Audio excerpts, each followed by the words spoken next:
Hello students. आज हम जो हमारा चैप्टर नंबर 1 था क्लास 12th की पॉलिटिकल साइंस का, यानी कि ये था हमारा politics in India since independence वाली बुक हमारी स्टार्ट हो चुकी है। इसमें हमने जो है चैप्टर नंबर 1 के 2 पार्ट किए थे। आज हम इसको फुल कवर करने की कोशिश करेंगे, तो जल्दी से लाइक शेयर और सब्सक्राइब कर दो और मुझे ज़रूर बताएं कि आप कहाँ से मेरी वीडियो देख रहे हैं, आप कौन से स्कूल में पढ़ते हैं और कहाँ से हैं आप, ताकि मुझे भी पता चलता रहे कि मेरी जो वीडियो है वो कहाँ तक जा रही है। सो प्लीज़ आप जो है चैनल को सब्सक्राइब, लाइक और वीडियो को पूरा देखें ताकि आपको पूरा चैप्टर बहुत अच्छे से समझ आएगा। तो चलिए ये वाला चैप्टर शुरू करते हैं। ये वाला जो है हमारा मोर देन हाफ चैप्टर हो चुका था, तो ये वाला लास्ट हमारा जो टॉपिक है ये है पेज नंबर 14 पे। इस टॉपिक का नाम है इंटीग्रेशन ऑफ प्रिंसली स्टेट्स। तो भारत जो है जिस समय पे आज़ाद हुआ था, यानी कि 1947 15 ऑफ अगस्त को, उस टाइम पे हमारे भारत में जो है 2 तरीके की जगह थी, यानी कि भारत के अंदर ही 2 तरीके की जो है टेरिटरीज थी, जिसको एक तो ब्रिटिश इंडियन टेरिटरी या फिर प्रोविंस कहा जाता था, यानी कि जहाँ पे अंग्रेज़ों का जो है डायरेक्ट इन्फ्लुएंस था। उसके बाद जो है आते प्रिंसली स्टेट, यानी कि दूसरी जो प्रजाति है वो वाली, उसमें जो है राजा राज किया करते थे उन जगहों पर, लेकिन जो अंग्रेज हैं उनका वहाँ पे डायरेक्ट शासन नहीं था। सॉरी। तो वहाँ पे वो लोग जो है डायरेक्टली उनका इन्फ्लुएंस नहीं होता था, वहाँ पे राजा जो है वो ही अपने अकॉर्डिंग काम करते थे। लेकिन कुछ एरियाज़ में जो है जिनको ब्रिटिश इंडियन प्रोविंसेस कहा जाता था, वहाँ पे वो उनका जो है डायरेक्ट इन्फ्लुएंस था अंग्रेज़ों का, ब्रिटिशर्स का। फिर इसके बाद क्या था कि जो ये वाली जगह ही थी, इनको इंटीग्रेट करने के लिए क्या किया जाए। अब ये इनकी संख्या जो है वो बहुत ज़्यादा थी, मोर देन 500। तो जो है अगर भारत उस समय पे उस सिचुएशन के अंदर आज़ाद हुआ था और अंग्रेज़ों ने तो ये बोल दिया था कि आपकी मर्ज़ी है, उन प्रिंसली स्टेट्स को या तो आप जो है भारत के साथ चले जाओ, या फिर पाकिस्तान के साथ हो जाओ, या फिर खुद ही आज़ाद हो जाओ। उनके पास ये 3 ऑप्शंस थे। अब कुछ लोग जो हैं वो सोचेंगे कि हम जो है पाकिस्तान में ऐड हो जाएं, जहाँ पे राजा जो है वो मुस्लिम थे, उन्होंने सोचा कि हम जो है पाकिस्तान में ऐड हो जाते हैं। कुछ लोगों ने सोचा कि हम भारत में ऐड हो जाते हैं, लेकिन कुछ ने सोचा हम खुद ही आज़ाद होंगे, खुद का अपना एक देश बन जाएगा। अब देखो अंग्रेज़ों की चाल कितनी ज़्यादा शातिर थी कि अगर जो है ये लोग इसमें शामिल नहीं हुए, ना भारत में ना पाकिस्तान में, तो क्या हुआ, एक अलग देश बन जाएगा जहाँ पे अंग्रेज़ अपना दोबारा से इन्फ्लुएंस स्थापित कर सकते थे। तो इसलिए उन्होंने देखो कितनी शातिर चाल चली और हमारे देश के लोगों को बहकाने की कोशिश की। लेकिन जो हमारे देश के लोग हैं वो भी तो वो डबल चालाक है। उन्होंने क्या किया कि उन्होंने पहले ही इंटीग्रेशन करना शुरू कर दिया स्टेट्स का, उन छोटे छोटे जो प्रिंसली स्टेट्स हैं उनको अपने अंदर लेने का। तो फिर क्या हुआ, प्रिंसली स्टेट जो है वो 1/3 of the land area of the British India, यानी कि अंग्रेज़ों के समय में उनका इन्फ्लुएंस जहाँ जहाँ था उसके 1/3 एरिया के अंदर जो है उनका जो प्रिंसली स्टेट्स है वो 1/3 एरिया में थे, यानी कि 1/3 हिस्सा उन्हीं का था। अब जो है वो ब्रिटिश एम्पायर के अंदर जो है वो इंटीग्रेट हो सकते थे, नहीं हो सकते थे, या फिर वो जा सकते थे पाकिस्तान के साथ। तो ये था। अब प्रॉब्लम क्या थी, तो जैसे ही ये रूल ख़त्म हुआ, पैरामाउंटेसी ख़त्म हुई ब्रिटिश क्राउन की प्रिंसली स्टेट्स के ऊपर, तो वो लोग जो हैं आज़ाद हो चुके थे, वो लोग भी हमारे साथ ही। लेकिन उनको प्रॉब्लम ये थी कि जो ये स्टेट हैं वो उनके पास 3 ऑप्शन थे, लेकिन वो लोग जो है अपने अकॉर्डिंग काम कर सकते थे। फर्स्ट ऑफ ऑल सबसे पहले तो जो रूलर थे वो थे त्रावणकोर, साउथ में है ये जगह त्रावणकोर। उन्होंने अनाउंस कर दिया कि वो लोग जो है इंडिपेंडेंस, वो लोग चाहते हैं कि हमें आज़ाद कर दिया जाए, हमें जो है ना भारत में शामिल होना ना पाकिस्तान में। अब इसके साथ ही जो हैदराबाद के निज़ाम थे उन्होंने भी कहा कि हमें भी ऐसा ही करना है। अगले ही दिन उन्होंने भी अनाउंसमेंट कर दी। उसके बाद अब रूलर जो थे, जैसे भोपाल के नवाब थे, उन्होंने जो है वो भी नहीं चाहते थे कि कॉन्स्टिट्यूशन असेंबली को ज्वाइन किया जाए, यानी कि भारत को ज्वाइन किया जाए। तो उन्होंने क्या किया, इंडिपेंडेंस के बाद उन्होंने सोचा कि ये रियल पॉसिबिलिटी होगी कि इंडिया जो है अपना और अलग अलग कंट्रीज़ में डिवाइड हो जाएगा आज़ादी के बाद, क्योंकि वहाँ पे बहुत सारे प्रिंसली स्टेट्स थे। अब जो है 1/3 हिस्सा अगर कंट्रोल में ही ना आए तो फिर उसके बाद जो है बहुत सारा पार्ट जो है अनकंट्रोल्ड रहेगा, और जो राज्य हैं वो काफ़ी ज़्यादा वहाँ पे वायलेंस होने की संभावना रहेगी, और वो अलग अलग देशों में, जैसे अब बांग्लादेश अलग देश बना हुआ है ना, वैसे ही हमारे देश में भी बहुत सारे टुकड़े हो जाएंगे। उन लोगों को ऐसा लगता था। In most of the princely states government were run in a non democratic manner. अब जो राजा अपने अकॉर्डिंग रूल करता है उसको जनता की कोई परवाह नहीं है, वो अपने प्रॉफिट के लिए काम करता है। वो क्यों चाहेगा कि मेरा जो ये पार्ट है, यानी कि ये भारत का ये छोटा सा हिस्सा जो मेरे अंडर है, वो किसी सरकार को मैं दूँ? वो क्यों चाहेगा ऐसा? इस तरीके से था ये। और ना वो अपने जो देश में जो या फिर उनके राज्य में जो लोग रह रही हैं वो उन लोगों को भी डेमोक्रेटिक जो राइट्स है वो नहीं देना चाहते थे। उन लोगों को नहीं लगता था कि इन लोगों को ज़रूरत है, उनको कीड़े मकोड़ों की तरह ट्रीट करते थे। अब इसके बाद सरकार ने क्या नीति अपनाई, गवर्नमेंट्स अप्रोच क्या रही? अब जो है इन्होंने एक जो डिवीजन होने वाली थी ये अलग अलग राज्यों की छोटी छोटी, इसके खिलाफ उन्होंने क्या किया? अब मुस्लिम लीग थे वो इंडियन नेशनल कांग्रेस के अपोजिट में थे, वो लोग नहीं चाहते थे कि वो कुछ भी करें ऐसा। तो इसके बाद उन्होंने क्या किया? भारत में कौन थे? सरदार वल्लभ भाई पटेल। उन्होंने अपना जो है इन्हीं सभी प्रिंसली स्टेट से मिलना और उनको अपने जो है भारत में शामिल करने के लिए उन्होंने उनको कन्विंस करने की कोशिश शुरू कर दी। उसके अकॉर्डिंग उन्होंने क्या किया? वो जो deputy prime minister and home minister during the crucial period immediately following the independence, उन्होंने सोचा आज़ादी होते ही हमारा काम ख़त्म नहीं हुआ है, हमें जो है अपने पूरे भारत को एक नेशन के रूप में खड़ा करना है।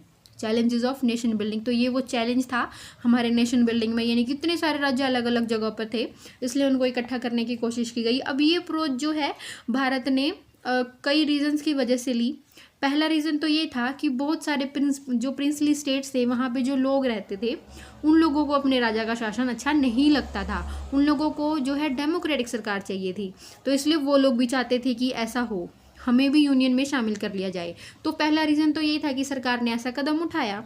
फिर दूसरा रीज़न ये था कि जो गवर्नमेंट थी वो उन लोगों को फ्लेक्सिबल ऑटोनॉमी दे सकती थी, यानी कि वो भी चाहते थे कि पूरे तरीके से भारत में तुम शामिल ना हो, लेकिन उसकी जो कॉन्स्टिट्यूशन है, कॉन्स्टिट्यूशन असेंबली है, उसको अपना लो, फिर उसके बाद जो है तुम्हें ऑटोनॉमी भी दे दी जाएगी। ये था उनका रीज़न।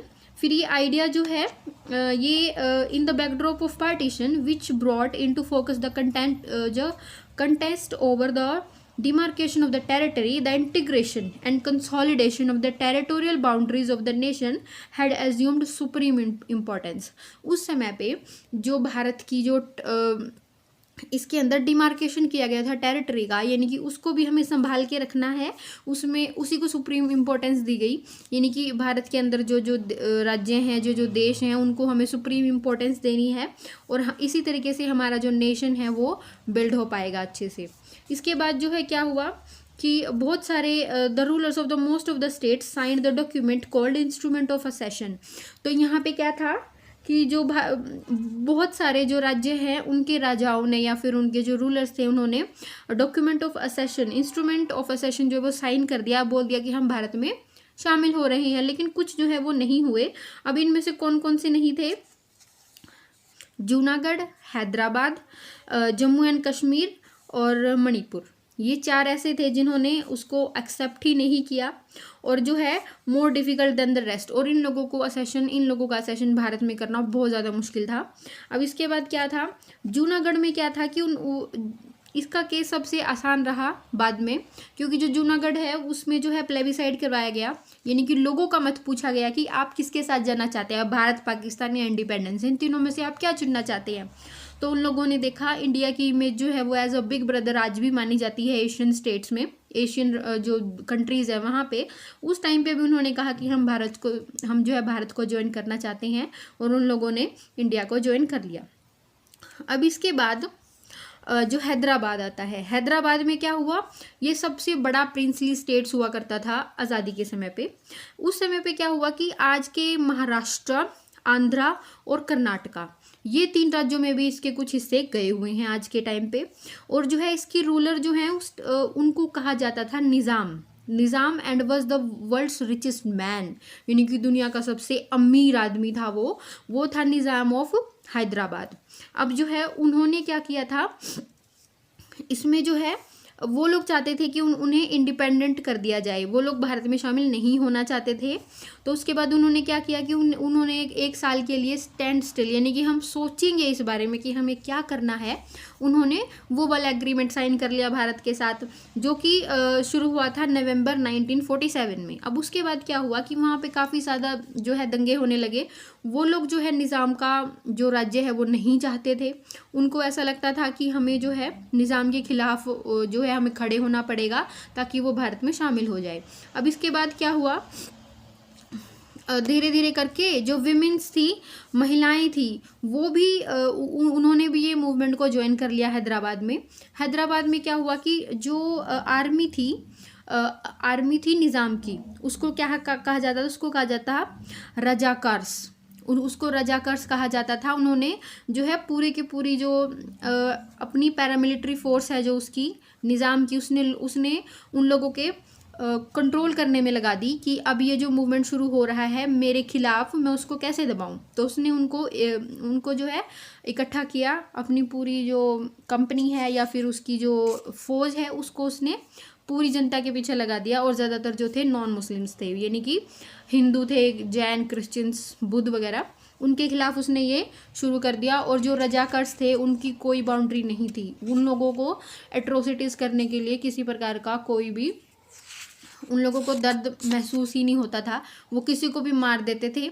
उन लोगों ने क्या क्या किया, बहुत सारे लोगों को मार दिया, murdered, maimed, raped, looted, targeting particularly the non Muslim. उन्होंने गैर मुस्लिमों को बहुत ज़्यादा टारगेट किया और उनको जो है उनके साथ बहुत ज़्यादा एट्रोसिटीज़ हुई। In September 1948 the Indian army move to control the Nizam's force. और सितंबर 1948 में क्या हुआ कि जो भारतीय जो सेना है उसने जो है एंटर किया उसके अंदर, जो वहाँ पे राज्य है, यानी कि पूरे के पूरे हैदराबाद में जो रजाकर्स थे उसके ऊपर उन्होंने कंट्रोल कर लिया उसके बाद। और इस तरीके से जो हैदराबाद है वो भारत में शामिल हो गया, यानी कि जो है इंडियन आर्मी की वजह से वो शामिल हुआ। अब आती है बारी मणिपुर की। जो है मणिपुर में कुछ दिन पहले इंडिपेंडेंस के महाराजा जो मणिपुर के थे उनका नाम था बोधा चंद्रा सिंह। उन्होंने इंस्ट्रूमेंट ऑफ असेशन जो है इंडियन गवर्नमेंट के साथ जो है साइन किया था। वो लोग चाहते थे कि हम शामिल हो जाएंगे लेकिन हमें जो है ऑटोनॉमी चाहिए, हमें अपने जो लोग हैं उनको उनके ऊपर राज्य करने के लिए हमें अपने अकॉर्डिंग काम करना है, हम जो है कॉन्स्टिट्यूशन के अकॉर्डिंग ज़्यादा काम नहीं करेंगे। अब उसके बाद क्या हुआ कि जून 1948 में जो स्टेट है वहाँ पे मोनार्की स्थापित कर दी गई। अब मणिपुर जो है वो पहला पार्ट था भारत का जिसमें फिर इलेक्शंस हुए। अब इलेक्शंस जो हुए वो किस बेसिस पे हुए, यूनिवर्सल अडल्ट फ्रेंचाइज, यानी कि हर जो व्यक्ति जिसकी उम्र 18 साल से ज़्यादा है वो वोट कर सकता है, इसको कहा जाता है यूनिवर्सल अडल्ट फ्रेंचाइज। तो इसके बाद क्या हुआ कि मणिपुर पहला वो राज्य बना जहाँ पे इस तरीके से इलेक्शन हुए यूनिवर्सल अडल्ट फ्रेंचाइज के ऊपर। अब इसके बाद क्या हुआ, गवर्नमेंट ऑफ इंडिया ने जो राजा जो है उसको उस टाइम पे राजा ने सितंबर 1949 में, उसके बाद सितंबर 1949 में राजा ने जो है वो बोल दिया कि हम भारत में शामिल हो रहे हैं। अपनी लेजिस्लेटिव असेंबली को पूछा ही नहीं उस राजा ने। उसकी वजह से वहाँ पे जो है बहुत ज़्यादा दंगे होने लगे, काफ़ी ज़्यादा अनरेस्ट हुआ जो आज भी है वहाँ पे, जिसको आज भी देखा जा सकता है काफ़ी हिस्सों में मणिपुर के। तो ये थी मणिपुर की कहानी। अब जो है पहले तो ऐसा था कि भाई उन स्टेट्स को जोड़ के रखना है भारत में, हमें उनको जाने नहीं देना है। फिर क्या हुआ कि हमारे जो स्टेट्स थे, कुछ स्टेट्स काफ़ी बड़े थे, कुछ काफ़ी छोटे थे। तो इसमें क्या हुआ था, रीऑर्गेनाइजेशन ऑफ स्टेट। अब स्टेट्स को भी रीऑर्गेनाइज करना पड़ेगा, यानी कि अब उसके लिए हमने चुना सबसे पहले 2 बेसिस होंगे जिनके बेसिस पे हम उनको रीऑर्गेनाइज कर सकते हैं। सबसे पहला तो था कल्चरल बेसिस पे, फिर था लिंग्विस्टिक बेसिस पे, यानी कि एक तो संस्कृति के आधार पर और दूसरा था हमारा जो है उनको भाषा के आधार पे, यानी कि लैंग्वेज के आधार पे। अब उनको लैंग्वेज के आधार पे उनको किया जाएगा। अब जो है आज़ादी से पहले नागपुर सेशन हुआ था, नागपुर का जो सदन वो सेशन हुआ था कांग्रेस का 1920 में, तब उन्होंने कहा था कि हम जो है, इंडियन नेशनल कांग्रेस ने खुद कहा था कि हम जो है भारत में जो स्टेट्स हैं इनको रीऑर्गेनाइज करेंगे आज़ादी के बाद, या फिर उसकी कोशिश करेंगे हम, वो होगा भाषा के आधार पे, लिंग्विस्टिक बेसिस के ऊपर इसको किया जाएगा। अब इसके बाद क्या हुआ, लेकिन आज़ादी के बाद चीज़ें बदल गई। उन्होंने आज़ादी से पहले ये प्रॉमिस किया, लेकिन बाद में चीज़ें बदल गई। हमारे जो लीडर्स हैं उन्होंने देखा कि स्टेट को लिंग्विस्टिक लैंग्वेज के आधार पे बांटना, उसमें डिसरप्शन हो जाएगा, काफ़ी ज़्यादा लोग जो हैं वो दंगे हो सकते हैं, वहाँ पे अनरेस्ट हो सकता है। तो इसलिए उन्होंने क्या किया, उन्होंने इस डिसीजन को पहले तो ड्रॉप किया, क्योंकि भाषाएं बहुत ज़्यादा हैं भारत में। इसमें यही तो प्रॉब्लम है। आप कोई और भाषा बोलते हैं, तेलुगु, इंग्लिश भी बहुत जगहों पर इंग्लिश भी बोली जाती है, तमिल, तेलुगु, कन्नड़ा, और इसके अलावा इंडिया में भी बहुत सारी भाषाएं हैं। नॉर्थ इंडिया के अंदर भी, जहाँ मैं रहती हूँ वहाँ पे भी बहुत सारी भाषाएं हैं। मुझे यहाँ पे आसपास के लोगों की कोई भाषा समझ नहीं आती, क्योंकि वो लोग जो है कोई पहाड़ी लैंग्वेज बोलते हैं जो मुझे नहीं समझ आती। मुझे अपना हिंदी, इंग्लिश, हरियाणवी और पंजाबी समझ आ जाती है, लेकिन जो है इन लोगों की पहाड़ी भाषा नहीं समझ आती। जैसे अब इसके बाद जो है इस तरीके से बहुत सारी जगहों पर ऐसे ही भाषाओं के आधार पे उसको नहीं बांटा जा सकता था। लेकिन फिर क्या हुआ कि एक जो मूवमेंट शुरू हो गया फिर इसके बाद इसके खिलाफ, कि हमें जो है क्या करना चाहिए, क्या नहीं करना चाहिए। अब इसके अकॉर्डिंग क्या था कि आंध्रा, केरला, कर्नाटका, तमिलनाडु, इनके हिस्सों में बहुत ज़्यादा जो है वायलेंस शुरू हो गया, कि वो लोगों ने आंदोलन शुरू कर दिए कि हमें जो है भाषा के आधार पे ही बांटा जाना चाहिए। इस तरीके से उन्होंने, फिर इसके बाद क्या हुआ कि आंध्र प्रदेश में भी ऐसा ही हुआ, वहाँ पे भी कुछ लिंग्विस्टिक लाइंस पे भी उसको बांटने के लिए आंदोलन चले। अब इसके बाद क्या होना था कि सरकार ने सोचा भाई ये तो बड़ी प्रॉब्लम हो गई कि अब हम क्या करें। तो उन्होंने क्या किया, उन्होंने बनाया एक कमीशन, जो बना 1953 में, स्टेट रीऑर्गेनाइजेशन कमीशन। उसने क्या, फिर उन्होंने सारा डेटा इकट्ठा किया, उन्होंने सभी प्रकार के कॉन्सिक्वेंसेस को समझा। फिर उन्होंने क्या किया कि हम जो है भाषा के आधार पे स्टेट्स को रीऑर्गेनाइज कर सकते हैं, इसमें कोई प्रॉब्लम नहीं होगी अगर अच्छे से किया जाएगा तो। अब इसके बाद क्या हुआ कि उन लोगों ने जो है 14 स्टेट्स और 6 यूटीज़ को डिवाइड कर दिया भाषा के आधार पे। अब ये जो है चीज़ यहाँ पे फिनिश हो गई कि अब जो है भाषा के आधार पे इसको हमने बांट दिया है और इस तरीके से किया जा सकता है। लेकिन फिर इसके बाद क्या हुआ कि उन लोगों को ये भी कंसर्न रहा कि भाषा के आधार पे अब तो बांट दिया, अब रीजनल लैंग्वेज और भी आ सकती हैं। अब हमें जो है ये ध्यान रखना पड़ेगा कि अब और लोग भी करेंगे डिमांड कि हमें भी जो है बांट दिया जाए, यानी कि हमारे भी हम जो भाषा बोलते हैं, हमारे पड़ोसी जो थोड़ी और दूर पे भाषा बोलते हैं उनको भी अलग कर दो भाई हमसे, ये तो प्रॉब्लम हो जाएगी। और इस तरीके से जो है अब 60 साल से भी ज़्यादा हो चुके हैं भारत को जो है उस बेसिस पे डिवाइड किए हुए, यानी कि स्टेट्स को डिवाइड किए हुए, लेकिन अभी भी कोई प्रॉब्लम इतनी कुछ नहीं आई है जैसा पहले लोगों ने सोचा था कि हमारा जो देश है वो अलग अलग हिस्सों में डिवाइड हो जाएगा। और इसकी बजाय भारत जो है काफ़ी अच्छे से नेशनल यूनिटी उसने रिप्रेजेंट किया है।